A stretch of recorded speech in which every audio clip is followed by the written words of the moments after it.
Dennis Howard is my name, Technical Manager with Munster Bovine, and I'm here with Tom Baker, the Commercial Manager. I suppose, Tom, a lot more dairy beef going in from the start now in the dairy herd than previously. That's correct, Dennis. Yes, I believe last year was the first year that there was actually more, of the dairy beef sires used in the dairy herd than even dairy sires. So that's a big change. Yeah, and I suppose, look, sex semen is a big part of that, the increased use of sex semen, and also probably people are just maybe reaching the numbers that they want now, so less replacements being produced. So I suppose, what are the factors then? Obviously, people are being more selective about the cows they're breeding. What are you talking to people about there, Tom, as regards what cows to breed replacements from?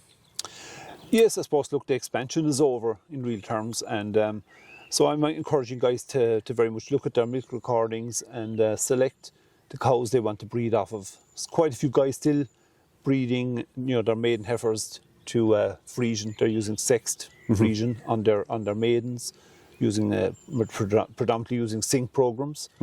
And then, so the amount of cows then that's being actually selected for dairy breeds, is probably only, depending, is probably less than half of the total amount of cows are being put up now for use, getting a dairy sire.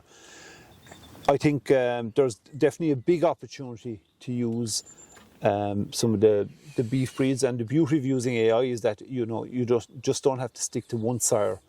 Okay, if you're using on maiden heifers, it probably definitely will be Angus. You're talking about a short gestation, easy-calving Angus that's well proven. High reliability. High reliability. So there's two bulls there now that come to mind. There's Mateo A4089 and Gabriel Pat. Are the two bulls that they're around with a good number of years. They have a good track record. Yeah, and still good carcass values. Actually, they're still good bulls in their own right. Yeah, absolutely. Yeah.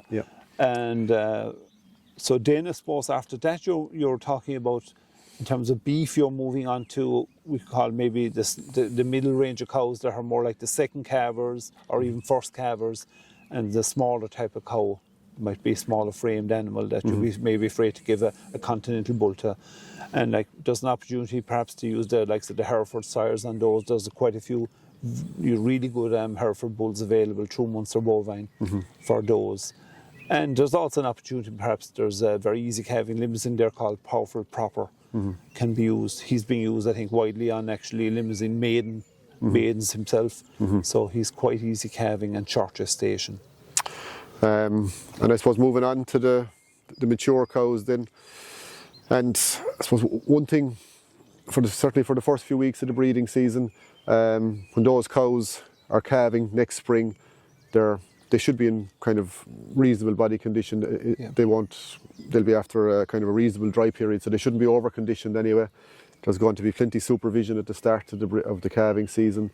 So I suppose people are starting to maybe be a bit more ambitious with the beef bulls they're using at the start of the breeding season. Absolutely, yeah. I suppose in the March what we're seeing is that, there's particularly maybe Angus and even Herefords to a certain extent, they're not commanding the same sort of money that we had been previously seeing in the past number of years.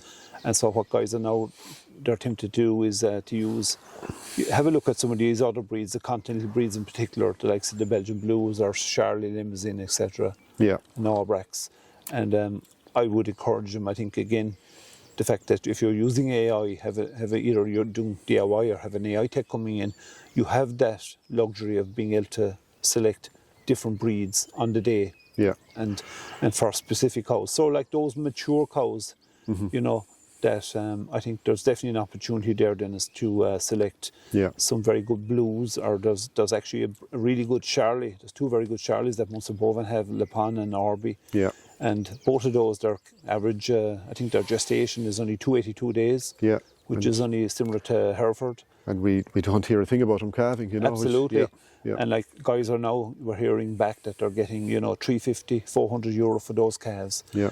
And I think it's actually at the start is where you guys need to use those, particularly at the first 3 weeks of breeding. Yeah. Yeah.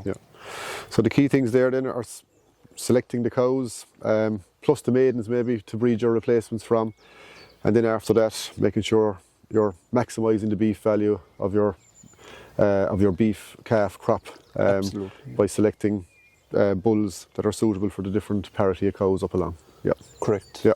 Great stuff. Thank you, Tom. Okay.